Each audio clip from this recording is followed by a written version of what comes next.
Bonjour, bienvenue à l'atelier du Meeple, mon nom est Martin et aujourd'hui on regarde pour faire ensemble une tour à dés. J'ai déjà fait une tour à dés il y a à peine moins d'un an pour ma chaîne, mais je l'avais fait en carton mousse. Je travaillais beaucoup avec le carton mousse à l'origine.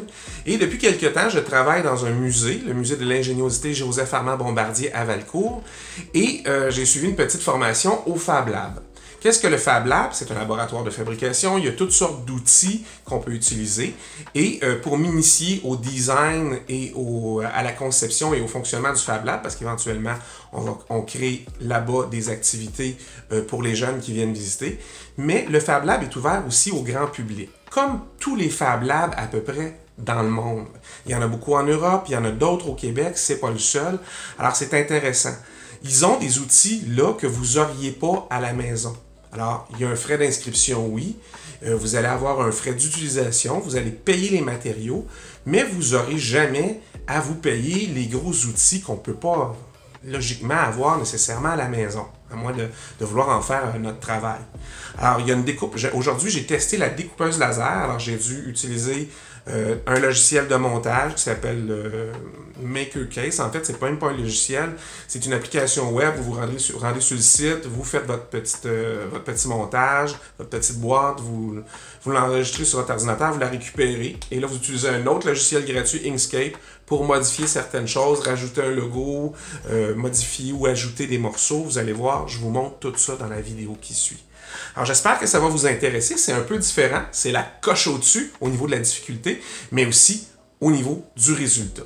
Alors on commence en regardant les logiciels, puis après ça je vous montre en action la découpeuse laser, puis après ça je vous montre comment j'ai monté tout ça, puis je ferai une comparaison entre mon prototype, qui est à peu près de 20 cm de haut sur 20 cm de long, et les changements que j'ai apportés au produit fini avec une tour un peu plus haute et quelques modifications.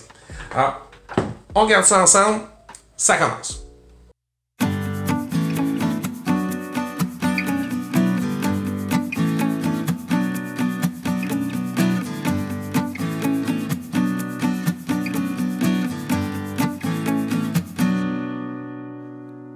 Bon, je vous présente rapidement le site MakerCase. Avec MakerCase, vous allez pouvoir faire un plan pour une boîte.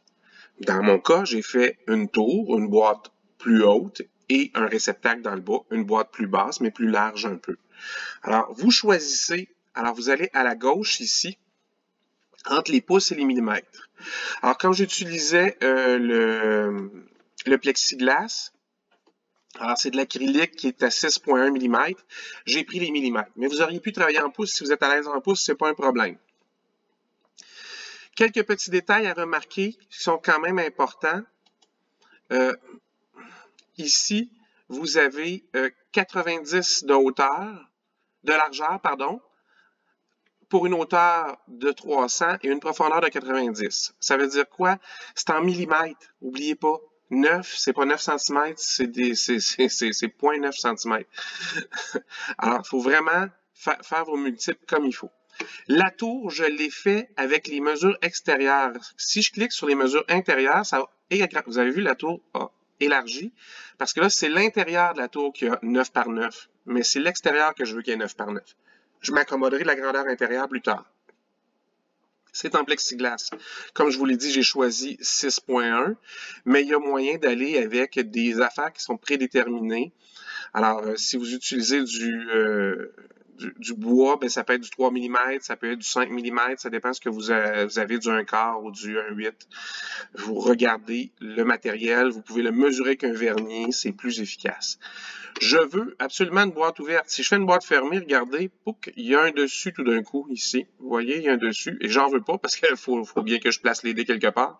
Alors, je veux une boîte qui est ouverte. Ça va aussi enlever, vous avez vu les créneaux du haut. Alors, pour l'assemblage, ben, vous voyez que vous avez deux choses. Quel type d'assemblage vous allez avoir? Des rainures en T. Alors, les rainures en T, si j'agrandis, vous allez voir, c'est les petits coins qu'ils mettent ici. Ça ne sert à rien, on ne veut pas ça, là. C'est pas très utile. Vous pourriez coller barre à barre aussi. Je recule. Alors, c'est-à-dire coller une surface directement sur une autre surface. Ça se fait, mais moi, ce que j'aime bien travailler, c'est avec les encoches. Alors, vous voyez, vous allez voir tantôt quand on colle, c'est très facile à coller les encoches et vous pouvez jouer avec la grosseur des encoches. Alors, c'est intéressant. Vous voyez, vous pouvez choisir plus d'encoches, moins d'encoches. Allez-y de façon moyenne. Moi, j'y vais entre 10 et 15. D'habitude, les petits modèles que j'ai fait à date, entre 10 et 15, c'est suffisant. Alors, une fois que ça c'est fait, vous allez sur le petit bouton vert, télécharger le plan de la boîte. Alors, vous avez back right. Ici, c'est important parce que le devant sera différent du derrière. Et sur le côté droit et sur le côté gauche, on va faire un design. En fait, on va faire le design sur le côté gauche, puis on va juste le copier sur le côté droit. Et le bottom, c'est-à-dire le fond de la boîte, on s'en servira même pas. Alors, mais en attendant, gardez les noms dessus, c'est-à-dire que l'identification est active. Ne la désactivez pas comme ça, laissez-la active. Je laisse la couleur du texte de cette couleur-là. Tout ce qui est, vous allez voir dans le logiciel qui va suivre aussi, les lignes rouges, c'est des lignes de coupe. Le logiciel va reconnaître le rouge comme une ligne de coupe. Alors, c'est important de le garder. Et vous allez télécharger au format SVG. Pourquoi? Parce que le prochain logiciel, Inkscape, va travailler en SVG. Alors, ce sera déjà fait. Alors, si vous le sauvegardez, ça va s'appeler Box quelque chose. Vous le renommerez. Alors, moi, celui-là, je l'ai nommé Tour. Tout simplement, vous allez voir. Là. Et c'est avec ça que je vais travailler. J'ai fait une autre boîte. Je vous montre comment j'ai fait. Alors, au lieu de la faire ma largeur, ma hauteur et ma profondeur, ben, ma largeur, je l'ai mis cette fois-ci 94, c'est-à-dire un petit peu plus large que ma tour. Et cette fois-ci, je vais aller sur des trucs internes. Je veux que le 90 mm s'insère parfaitement dans le 94. La boîte, elle va avoir 20 cm de longueur, donc 200 mm. Et en hauteur, plutôt que d'avoir 300, je vais mettre 2,5 mm. Alors, là, ça a l'air tout petit. Mais si j'agrandis la boîte, voilà. Il y a quelque chose que j'ai fait de pas correct. Non, c'est pas 2,5, c'est 25. Voilà. Je l'avais dit tantôt, c'est l'erreur à pas faire. Ouais, 25, c'est ma boîte. Là, étant un quart, mais vous auriez pu la mettre en 6 mm et changer aussi des barres en coche, même chose que l'autre. Mais cette fois-ci, j'ai mis ici en largeur 94 puis des mesures intérieures pour que l'autre embarque facilement dedans avec son 90 extérieur. C'est ça qu'il faut retenir. Alors, une fois que c'est sauvegardé, on passe à l'autre. Alors, petit survol rapide des outils que j'utilise dans Inkscape. J'ai réouvert mon fichier. C'est le fichier de fond que je vous montre ici. Alors, vous avez le fond à droite où j'ai inséré mon logo en noir et blanc. Mettez pas de teinte de gris si vous voulez que la gravure soit nette. Essayez de mettre quelque chose en noir et blanc carrément. Et vous voyez que tout ce qui est à créneau était déjà fait. Je vous montre un petit exemple de comment refaire ajouter, parce que les 4 morceaux à gauche ici, ainsi que le gros morceau là, c'est les morceaux de bois qui vont dans la tour à dés en descendant pour faire chuter les dés. Alors ceux-là, je les ai faits à la main moi-même, je les ai rajoutés. Imaginez 2 secondes qu'à la place de l'atelier du mi-pôle à droite, c'est le côté de ma boîte au lieu d'être le devant. Okay. Je vais faire mes tests là-dessus pour vous montrer. Alors, j'ai d'abord fait un petit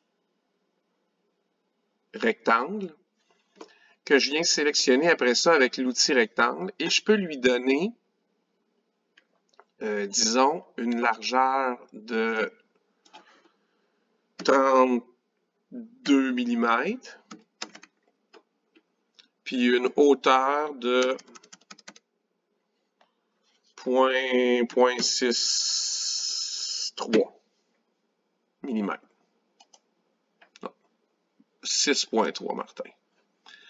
On va resélectionner ça. C'est l'erreur à ne pas faire. 6,3. On sait que l'épaisseur, c'est 6,1. On va mettre 6,3. C'est aléatoire, là. C'est pas aléatoire, c'est un petit peu plus large que l'épaisseur de votre matériel. Ça dépend de ce que vous utiliserez. Alors, première chose qu'on peut faire, c'est de retourner à l'outil de sélection, de l'amener ici. Moi, ce que j'ai fait, je vais vous montrer tantôt comment enlever le bleu puis le transformer en ligne de coupe rouge, mais vous cliquez 2 fois dessus en ayant l'outil de sélection, s'il vous plaît. Puis là, vous allez voir, ça inverse les flèches, ça vous permet de faire des angles comme ça. Alors, une fois que vous avez choisi le bon format, vous pouvez faire un copier-coller, puis le flipper en miroir pour l'envoyer de l'autre côté, puis le distribuer tout le long. C'est la première chose que vous pouvez faire. Je vais le supprimer. Je vais vous montrer comment j'ai conçu ça. Alors, j'ai pris l'outil pour faire une boîte. J'en ai fait 2. Alors, vous voyez que fait ça à l'œil comme ça n'a aucune espèce d'importance. Vous prenez l'outil de sélection après et vous venez en sélectionner un. Alors, on va faire le premier carré, celui qui est le plus long, parce que ça, c'est comme 2 carrés superposés, vous allez voir. Alors, le plus long a 9 cm. Alors, on va y mettre une longueur de 90 mm. Voyez-vous, il s'ajuste tout seul. On le resélectionne. Et la hauteur, le plus long, on va mettre 3 cm, donc 30 mm. Lui, il a la bonne grosseur. Je vais créer avec l'autre carré celui qui est plus court, mais plus haut. Alors, la hauteur, on va mettre 40 mm. Mais il est plus court. Alors, si je veux que, bon, ma mesure extérieure de ma tour, c'était 9, à l'intérieur, c'est donc moins que 8 parce que l'acrylique a 0,61. Fait que je vais mettre plus petit que 8. Alors, j'ai fait des tests, puis je me suis rendu compte que la bonne largeur, ce serait 76 mm. Alors, je vais tout simplement venir sélectionner lui et le mettre par-dessus l'autre. Alors, une fois qu'ils sont là, je vais les sélectionner tous les deux ensemble avec l'outil, la petite flèche. Et oui, c'est n'importe quoi. Si vous allez dans Objet, vous allez voir qu'il y a un menu déroulant qui apparaît. Vous faites Aligner, Distribuer et ça ici, à droite, va apparaître. Alors, si vous allez dans les premiers choix que vous avez en haut, ici, le troisième à partir du haut, à partir de la gauche, en haut, c'est Aligner de gauche à droite. Alors, voyez-vous, ça a bougé ici. Celui juste en dessous, c'est aligné en hauteur. Fait que je vais revenir, puis je vais aligner en hauteur. Alors, voyez-vous, j'ai recréé la même forme que là, dans les mêmes dimensions. Alors, je vais resélectionner ça. Et dans Chemin, quand vous ouvrez ce menu déroulant-là, le quatrième choix, c'est Union. Et en faisant ça, les deux objets vont fusionner ensemble, tout simplement. Alors là, si je viens le bouger, il va bouger tout d'une shot parce qu'il est complètement uni. Qu'est-ce que je vais faire après ça? Bien, je vais retourner dans mon menu d'objets et je vais sélectionner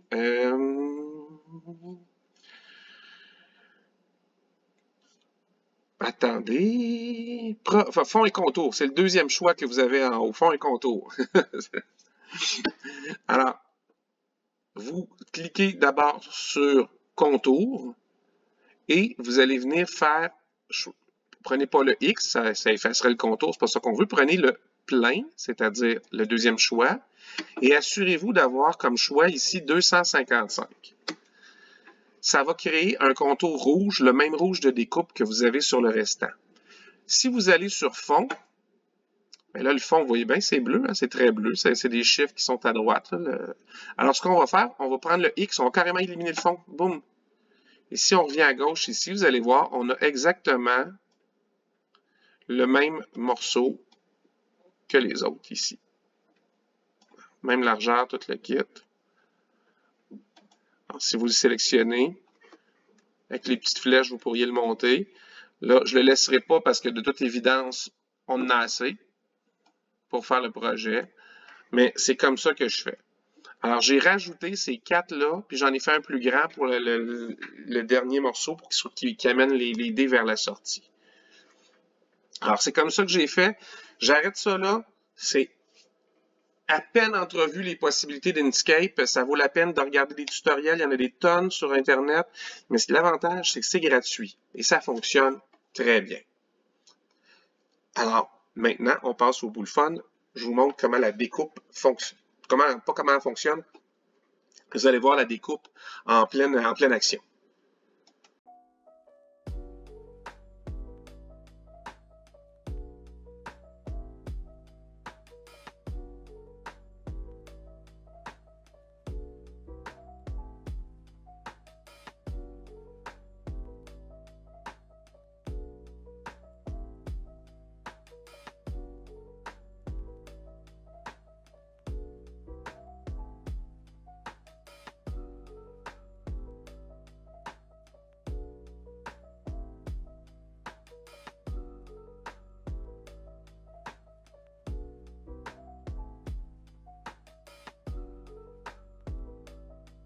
Alors, vous aurez remarqué que le plexiglas vient avec une couche de protection que vous devez garder le plus longtemps possible. C'est-à-dire, tant que vous n'êtes pas rendu à coller, enlevez pas la couche de protection.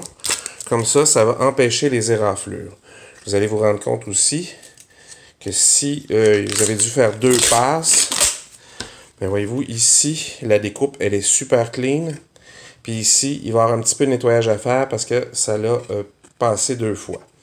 Alors, c'est bien important de voir si ce n'est pas votre machine avec le technicien sur place au laboratoire de fabrication pour s'assurer que faire un test de découpe sur une retaille avant pour être certain que vous n'abîmez pas votre pièce à vous.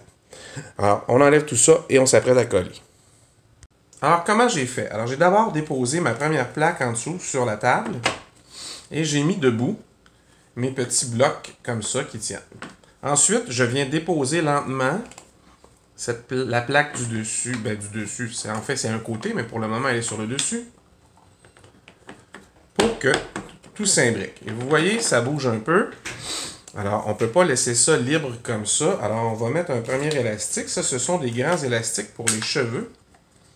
C'est sûr que si vous êtes chauve comme moi, que vous achetez des élastiques rendus à la caisse enregistreuse, vous allez voir, quand vient le temps de payer, on vous regarde avec un drôle d'air. Dites que c'est pas pour vous, c'est tout.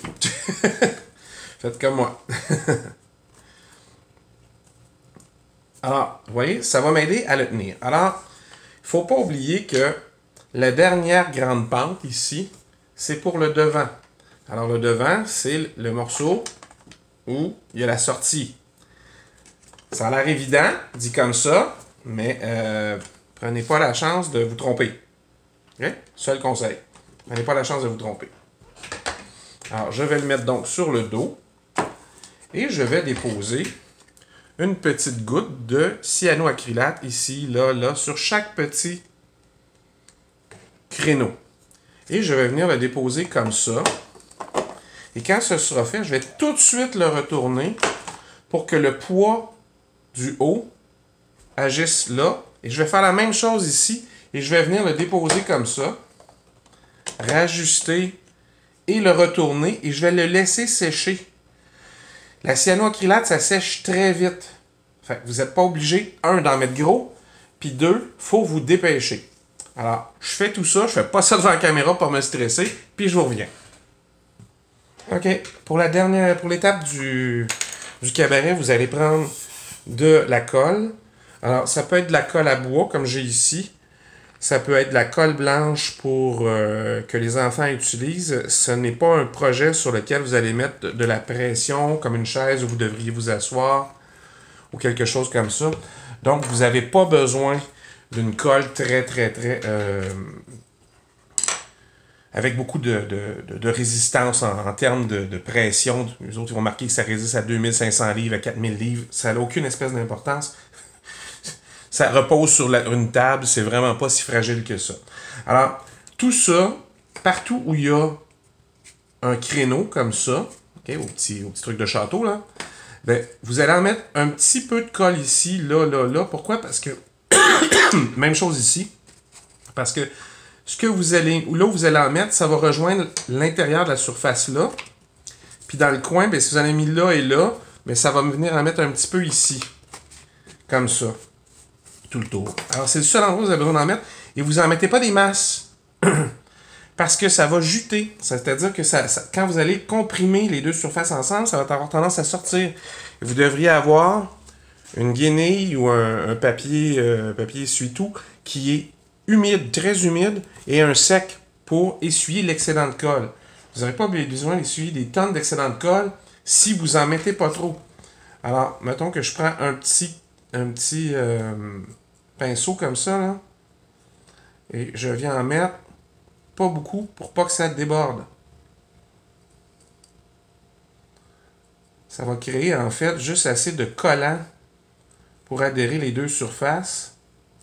Puis comme je viens de vous le dire, vous n'allez pas vous asseoir dessus. Si c'est ça votre plan, vous n'avez pas pris le bon AB, là. Devenez ébéniste, là. Les jeux de société, c'est peut-être pas pour vous. Remarque qu'il y a peut-être des ébénistes qui jouent à des jeux de société. Alors, je vous mets sur pause pendant que je fais le tour. Ça ne sert pas à rien de voir tout ça. Puis, je reviens pour le collage. Bon, et voilà, j'ai fait le tour. Alors, ce qu'on va faire, c'est qu'on va juste soulever ici, cette section-là, et l'amener dessus.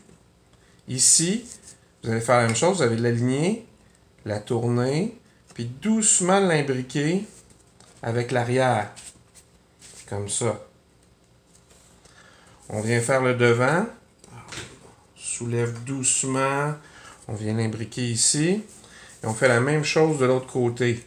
Ça semble simple et évident. Il y a des gens qui n'ont pas l'habitude de coller du bois et qui n'ont pas l'habitude de faire du bricolage en général. Ils s'essaient. Alors, on essaie de leur donner un maximum d'outils pour y arriver. Alors, je vais mettre un élastique comme ça pour tenir les côtés, pour pas que ça bouge. Alors, je vais commencer par le revirer à l'envers et regarder s'il y a, comme ici, un petit peu de colle et venir l'enlever avec mon linge humide. La colle va sécher transparente, surtout si vous avez pris la colle blanche qu'on a à la maison pour les enfants. Si vous avez pris de la colle à bois, des fois c'est un peu plus jaune. Okay? Fait qu'il faut le savoir, ça veut dire qu'il faut enlever les petits excédents de colle dans les coins, comme ça. N'oubliez pas de revirer votre petit linge humide. Et là, je vais donner une petite pression dans le bas, au cas où il y a de la colle encore à sortir. Et je vais passer tout doucement pour enlever l'excédent. C'est particulièrement important de faire ça, d'enlever la colle, si vous pensez teindre.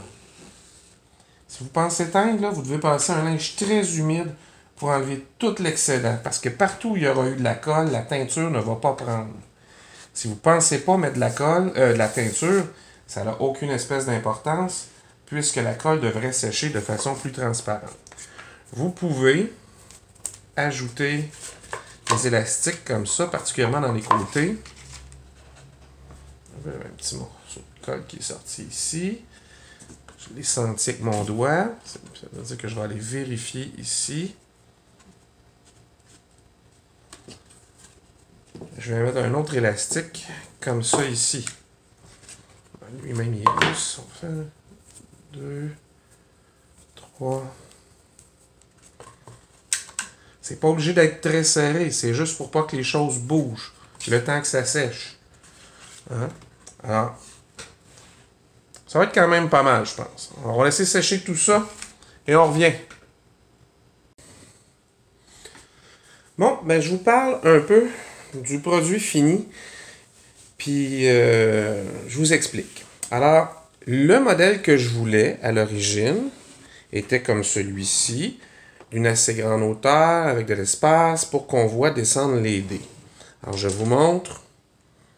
Je laisse tomber les dés, mes doigts sont juste là. Ça fonctionne très bien. La petite version fonctionne aussi bien. Alors, je vais la mettre comme ça, vous allez voir. Je laisse aller les dés, ça descend. Évidemment, le look n'est pas le même. Ce qui est intéressant, c'est de voir les dés aussi tomber quand on est sur le côté. Alors, voyez-vous, premier détail qui m'est apparu après le premier test, des fois, les dés restaient pris ici dans le coin. Alors, quel changement j'ai fait? Alors, premier changement, au lieu d'avoir quelque chose qui arrivait très droit ici, j'ai créé, pour l'autre, quelque chose qui allait en angle. Alors, ça arrive beaucoup plus près. Alors, les chances que ça reste pris ici sont moins grandes. C'est exactement le même format de palette que j'avais ici, que j'ai pris pour celui-là. Par contre, comme la tour est plus basse, je n'avais pas calculé un espace qui me semblait suffisant pour le passage de mes dés. Alors, si vous regardez sur la grande, vous voyez que de chaque côté du trou ici, il y a un petit peu qui dépasse en haut et à droite. Comme ça, pour faire descendre les dés. Ici, j'ai été obligé de couper la partie du bas pour corriger ça, pour qu'elle soit au moins fonctionnelle, même si c'était juste un prototype. Ben, ça a fait quand même quelques petits détails à changer mécaniquement après, mais ça reste que la tour est fonctionnelle.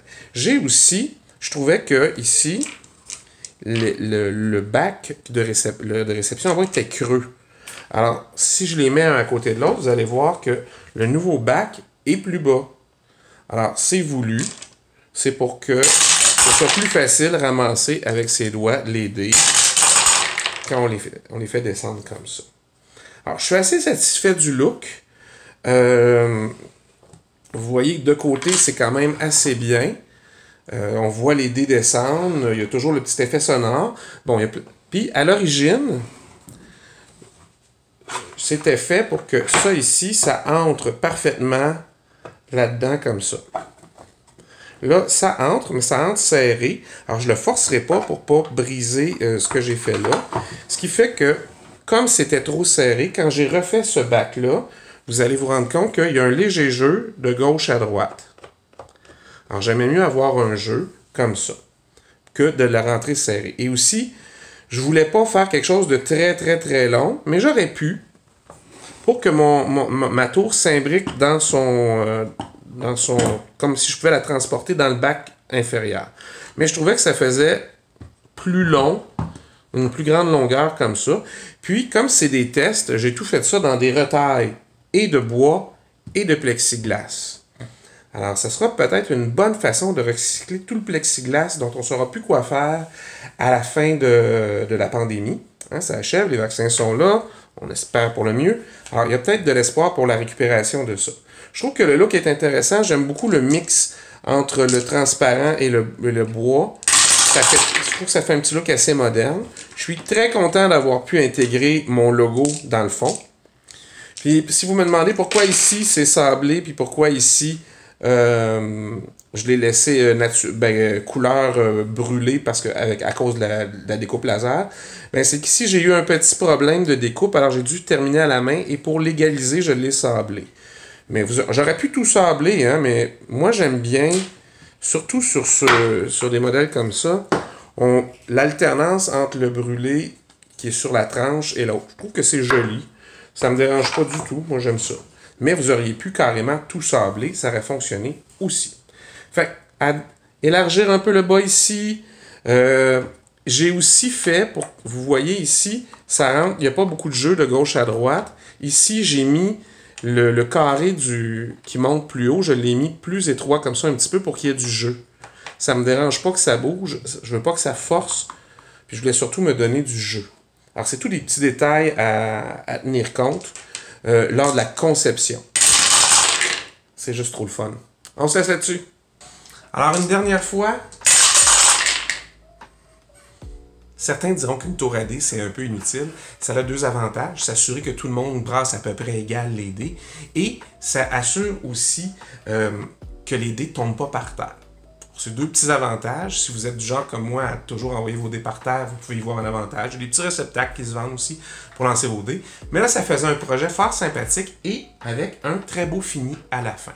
Alors, c'est sûr que ça demande plusieurs étapes. Moi, ce que je vous encourage à faire, c'est à regarder autour de vous où est le Fab Lab le plus près de chez vous et vous pourrez, avec très peu de frais, vous essayez. Les Fab Labs ont également des imprimantes 3D, Alors, vous allez pouvoir peut-être concevoir des choses, des rangements, les faire imprimer. Je l'ai déjà fait, imprimer des rangements.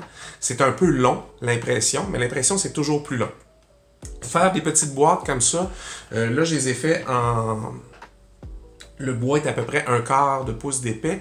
Vous pourriez le faire à 1/8, c'est-à-dire du 3 mm, et au lieu du 5 mm.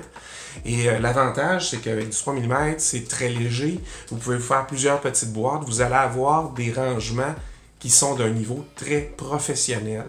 Et si vous montez bien vos choses dans les logiciels, ben vous payez un morceau de bois et du temps de coupe. Et après ça, il vous reste juste à coller. Alors, c'est assez simple. Je vais vous mettre les liens vers le Fab Lab qui m'a aidé à faire tout ça, à Valcourt, au Musée de l'ingéniosité Joseph Armand-Bombardier. Je vais aussi vous mettre un lien pour les plans, les plans là, de la tour finie, ainsi que les liens vers les Inkscape et le site MakerCase que j'ai utilisé. Alors, vous aurez tout ça pour vous aider à le refaire si vous voulez.